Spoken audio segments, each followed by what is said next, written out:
नमस्कार दोस्तों, स्वागत है आप सभी का आज के मुख्य समाचार के इस वीडियो में, जहां हम आपके लिए हर दिन लेकर आते हैं देश और दुनिया की तमाम बड़ी खबरें। एक एक करके सभी बड़ी खबरों के बारे में आपको सटीक जानकारी देंगे। बस आप इस वीडियो के साथ अंत तक बने रहें। साथ ही आपसे एक छोटी सी रिक्वेस्ट है कि मुझे इस वीडियो को बनाने में बहुत मेहनत लगती है, तो मेहनत के लिए वीडियो पर एक लाइक जरूर कीजिएगा। साथ ही वीडियो के नीचे दिए गए इस लाल बटन को दबाकर चैनल को सब्सक्राइब कीजिए और इस घंटी को भी दबाइए ताकि आपको दिन भर की बड़ी खबरों की जानकारी लगातार मिलती रहे। तो चलिए दोस्तों, एक एक करके सभी बड़ी खबरों के बारे में जान लेते हैं। तो दोस्तों, आज की पहली बड़ी खबर की अपडेट की बात करें। नेताओं के लिए नहीं होगा कोई नियम, महाराष्ट्र में वीआईपी शादी में कोरोना के नियमों की उड़ी धज्जियां। नेताओं के लिए नहीं कोई नियम, महाराष्ट्र में वीआईपी शादी में कोरोना नियमों की उड़ी धज्जियां। जी हां, महाराष्ट्र में एक बार फिर से कोरोना के नए मरीजों की संख्या में तेजी से इजाफा हो रहा है। जहां अमरावती में एक हफ्ते का लॉकडाउन, पुणे में नाइट कर्फ्यू लगाने के अलावा कई शहरों में पाबंदियां लगाई गई हैं। मुख्यमंत्री उद्धव ठाकरे ने ऐलान किया है कि कोविड-19 के बढ़ते मामलों के चलते राज्य में सोमवार से सभी राजनीतिक, धार्मिक और सामाजिक जमावड़े पर रोक लगेगी। इसके साथ ही उन्होंने चेतावनी दी है कि लोगों ने अपने कोरोना नियमों को नहीं माना तो पूरे राज्य में दोबारा लॉकडाउन लगाया जा सकता है। हालांकि ऐसा लग रहा है कि ये नियम सिर्फ आम लोगों के लिए बनाए जा रहे हैं। दरअसल रविवार को बीजेपी के पूर्व सांसद धनंजय महादिक की बेटी की शादी में पहुंचे नेताओं ने कोरोना के नियमों की धज्जियां उड़ा दी। ऐसे में सवाल उठता है कि क्या नेता और वीआईपी के लिए कोई अलग नियम कानून है। इस शादी में महाराष्ट्र के पूर्व मुख्यमंत्री देवेंद्र फडणवीस बिना मास्क पहुंचे थे। इसके अलावा शादी के समारोह में संजय राउत और अरविंद सावंत भी नियमों की अनदेखी करते पाए गए हैं। इस शादी में 700 गेस्ट पहुंचे थे, जबकि सरकार ने पुणे में किसी शादी समारोह में 200 से ज्यादा मेहमानों को आने पर पाबंदी लगा रखी। बता दें कि पिछले दिनों बीजेपी ने खुद एनसीपी के एक नेता के घर में शादी को लेकर सवाल उठाए थे। और अगली बड़ी खबर की बात करें तो खुशखबरी, उपभोक्ताओं को 24 घंटे मिलेगी बिजली। मोदी सरकार ने जारी किए नए नियम। जी हां, सरकार ने बिजली उपभोक्ताओं को सशक्त बनाने के लिए महत्वपूर्ण कदम उठाए हैं। नए नियमों के तहत बिजली कनेक्शन जारी करने, बिजली बिलों का भुगतान की सुविधा और बिजली सप्लाई के लिए उपभोक्ताओं के ऊर्जा अधिकार तय किए हैं। ये पहली बार है जब पावर सेक्टर के उपभोक्ताओं के लिए मानक तय किए गए हैं। बिजली मंत्रालय के ये नियम ग्राहकों के लिए अधिकार से जुड़े हैं। नियमों के बारे में जानकारी देते हुए बिजली मंत्री आर.के. सिंह ने कहा कि अब कोई भी ग्राहक बिजली बिना नहीं होगा।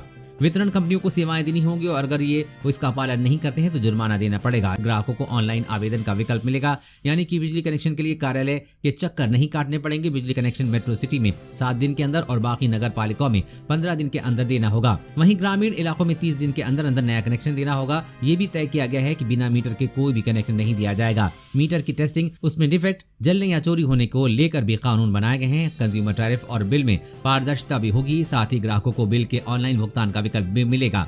साथ ही ये भी तय किया गया है कि ग्राहकों की सुविधा के लिए ग्राहक सेवा केंद्र की शुरुआत की जाएगी। जो लोग इंटरनेट नहीं चला सकते हैं उनकी सुविधा के लिए कॉल सेंटर खोला जाएगा। वहीं ग्राहकों की शिकायतों का निपटारा कितने समय में किया जाएगा, ये भी तय किया जाएगा। और अगली बड़ी खबर की बात करें तो आज से चलेगी लोकल ट्रेनें। कोरोना के कारण 11 महीने पहले लगा था ब्रेक। जी हां, कोरोना काल में बंद हुई लोकल ट्रेनों का संचालन 11 माह बाद आज से शुरू हो जाएगा। दिल्ली गाजियाबाद रूट पर भी 5 ट्रेनों का संचालन होगा। इनमें से 2 ट्रेनें दिल्ली और पलवल से गाजियाबाद तक चलेंगी। ट्रेनों के संचालन के लिए रेलवे ने तैयारी पूरी कर ली है। ये ट्रेनें स्पेशल पैसेंजर के नाम से चलाई जाएंगी और किराया भी पहले से ज्यादा देना होगा। पूरे देश में अब धीरे धीरे लोकल ट्रेनें शुरू की जा रही हैं। और अगली बड़ी खबर की बात करें तो बसों में महिला सुरक्षा पर खर्च होंगे 460 करोड़ रुपए। लोकेशन ट्रैकिंग डिवाइस और इमरजेंसी बटन लगाना अनिवार्य। जी हां, केंद्र सरकार सार्वजनिक बसों में सफर करने वाली अकेली महिलाओं की सुरक्षा मजबूत करने के लिए 460 करोड़ रुपए खर्च करने की योजना बना रही है। इसके तहत सड़क परिवहन के सभी प्रकार के 4 पहिया वाहनों में व्हीकल लोकेशन ट्रैकिंग डिवाइस व इमरजेंसी बटन लगाना अनिवार्य होगा। इसके साथ ही सार्वजनिक बस सेवा के निगरानी तंत्र के लिए कमांड एंड कंट्रोल केंद्र बनाए जाएंगे। सड़क परिवहन मंत्रालय के एक वरिष्ठ अधिकारी ने बताया कि सार्वजनिक बस सेवा में इमरजेंसी रिस्पांस सपोर्ट सिस्टम, केंद्रीय पीड़ित मुआवजा निधि, महिला बच्चों के खिलाफ साइबर अपराध रोकथाम, वन स्टॉप स्कीम, महिला पुलिस वॉलंटियर आदि योजनाओं को लागू करना है। सड़क परिवहन व राजमार्ग मंत्रालय ने निर्भया फंड के तहत राज्यों से योजनाओं पर अमल करने को कहा था, लेकिन अधिकांश राज्यों की प्रगति काफी सुस्त रही है। इसीलिए मंत्रालय ने नए दिशा निर्देश तैयार किए हैं और राज्यों को इसके अनुसार योजना पर अमल करने को कहा गया है। सड़क परिवहन मंत्री नितिन गडकरी ने भी राज्यों को फटकार लगाते हुए कहा कि महिलाओं की सुरक्षा को ध्यान में रखते हुए योजना पर तेजी से काम करें। और अगली बड़ी खबर की बात करें तो चीन ने माना हिंद महासागर में भारत के सामने नहीं टिक सकते, भारतीय प्रभुत्व को किया स्वीकार। जी हां, भारत से बेवजह विवाद मोल लेकर चीन अलग थलग पड़ गया है। अमेरिका सहित दुनिया के कई देशों से उसने दूरी बना ली है। चीन की कम्युनिस्ट पार्टी को भी अब एहसास हो गया है कि भारत के सामने टिकना उसके लिए मुश्किल है। ग्लोबल टाइम में छपे लेख के माध्यम से एक तरह से चीन ने अपनी हार मानते हुए हिंद महासागर में भारत के प्रभुत्व को स्वीकार किया है। लेख में कहा गया है कि हिंद महासागर में भारत को अद्वितीय भौगोलिक लाभ प्राप्त है। सीमा विवाद के बीच चीन का भारतीय प्रभुत्व को स्वीकार करना दर्शाता है कि बीजिंग के खिलाफ मोदी सरकार की रणनीति कारगर साबित हुई है। अब चीन की समझ चुका है कि भारत से दुश्मनी मोल लेकर सिर्फ वो अपना नुकसान कर रहा है, इसलिए अब उसने भारत की तारीफ करनी शुरू कर दी है। साथ साथ ही विश्व में भारत की जो अहमियत है उसको भी समझने लगा है, क्योंकि दुनिया के कई देश भारत के साथ हैं, जबकि चीन धीरे धीरे अकेला पड़ता जा रहा है। इसलिए चीन भारत के साथ फिर से दोस्ताना रिश्ता बनाना चाहता है।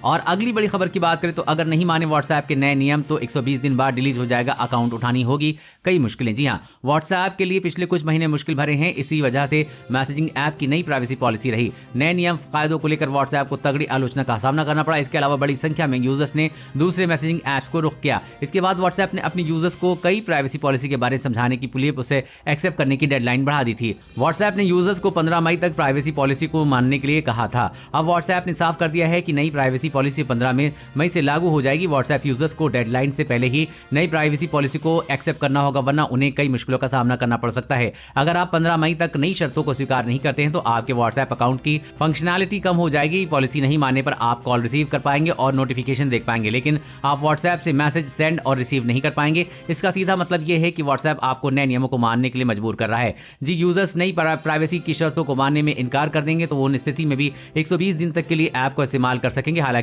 इस समय के दौरान मैसेजिंग एप्लीकेशन का इस्तेमाल सीमित तौर पर किया जा सकेगा। जो कि यूजर्स 120 दिन के भीतर नए नियम कायदे नहीं मानेंगे, उनके व्हाट्सएप अकाउंट को डिलीट कर दिया जाएगा। और अगली बड़ी खबर की बात करें तो सेना के जवानों के लिए काशी के इस शख्स ने बनाया हाईटेक जूता, हैरान करने वाली खूबियां। जी हां, सेना के जवान अब बंदूक के साथ साथ जूतों के भी दुश्मनों को गोलियां दाग सकते हैं। देश की सीमाओं की सुरक्षा में तैनात जवानों को अब पहले से ही घुसपैठियों की आहट मिल जाएगी। दरअसल वाराणसी के युवा वैज्ञानिक श्याम चौरसिया ने एक ऐसा अनोखा जूता तैयार किया है जो 20 किलोमीटर तक किसी भी दुश्मन के आहट को पल भर में महसूस कर सकता है। ये जूता दुश्मनों पर गोली दागने के साथ ही सर्दियों में सैनिकों के पैरों को भी गर्म रखता है। वैज्ञानिक श्याम चौरसिया ने इमरजेंसी की स्थिति को देखते हुए इस जूते में 2 फोल्डिंग 9 mm के गन बैरल लगाए हैं, जो की जरूरत पड़ने पर गोली दाग सकते हैं।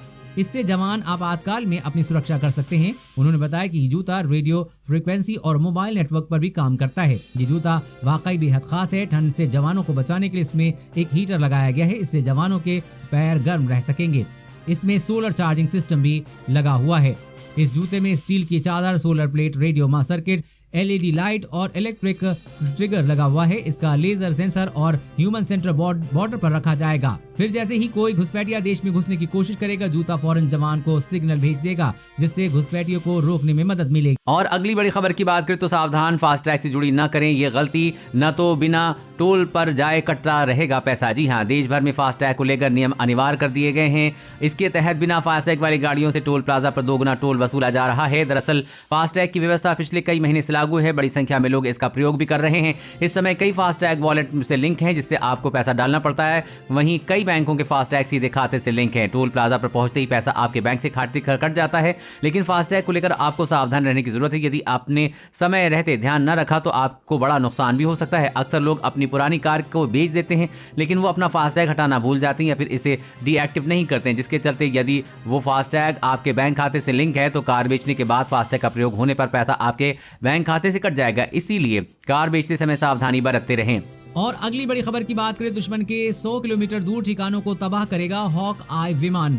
HAL ने किया सफल परीक्षण। जी हां, भारत ने स्वदेशी हॉक आई विमान में बृहस्पतिवार को स्मार्ट एंटी एयरफील्ड वेपन का इस्तेमाल परीक्षण किया है। हिंदुस्तान एरोनॉटिक्स लिमिटेड ने देश के इस पहले स्मार्ट हथियार का परीक्षण ओडिशा के तट से किया है। Smart anti airfield weapon 100 kilometre दूर स्थित दुश्मन के radar, bunker, taxi tracker, runway समेत किसी भी ठिकाने को चुटकियों में तबाह कर सकता है। रक्षा अनुसंधान एवं विकास संगठन यानी कि DRDO द्वारा विकसित इस 125 किलोग्राम वजनी हथियार का पहले जैगवार विमान से इस हथियार का सफल परीक्षण किया गया था। HAL के परीक्षण पायलटों को retired wing commander P Awasthi और retired wing commander M Patel ने हॉक MKI 132 विमान से उड़ान भरी और इस हथियार का परीक्षण किया। HAL ने कहा कि परीक्षण ने सभी मिशन उद्देश्यों को पूरा किया है। नौसेना और वायुसेना के लिए इस स्मार्ट हथियार को खरीदने के लिए सरकार बीते साल सितंबर में मंजूरी दे चुकी है। इसे खास दुश्मन के बंकर्स और एयरक्राफ्ट वगैरह उड़ाने के लिए बनाया गया है। इसकी मारक क्षमता 100 किलोमीटर की है। इतना ही नहीं, इसे बेहद हल्के वजन वाले दुनिया की बेहतरीन गाइडेड बम बताया गया है।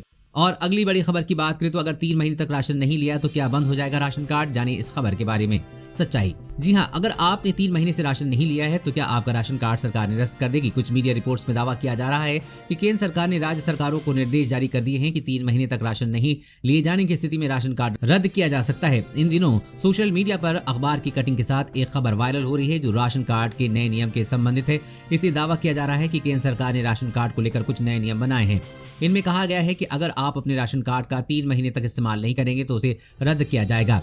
भारत सरकार के आधिकारिक Twitter handle PIB fact check के व्हाट्सएप पर वायरल हो रहे इस मैसेज को फर्जी बताया है। PIB फैक्ट चेक ने ट्विटर पर कहा है कि ये दावा फर्जी है। केंद्र सरकार ने ऐसे कोई दिशा निर्देश नहीं दिए हैं। भारत सरकार ने ऐसी कोई घोषणा नहीं की है और न ही सरकार की ऐसी कोई योजना है। यानी 3 महीने की बात वाली खबर बेबुनियाद और गलत है। दोस्तों, आज की खबरों में बस इतना ही। इसी तरह हर रोज काम की खबरें जानने के लिए आप हमेशा हमारे साथ जुड़े रहें। हमारे साथ जुड़ने के लिए वीडियो के नीचे दिए गए इस लाल बटन को दबाइए और साथ ही इस घंटी को भी दबाइए ताकि आपको हर खबर की सटीक जानकारी मिल सके।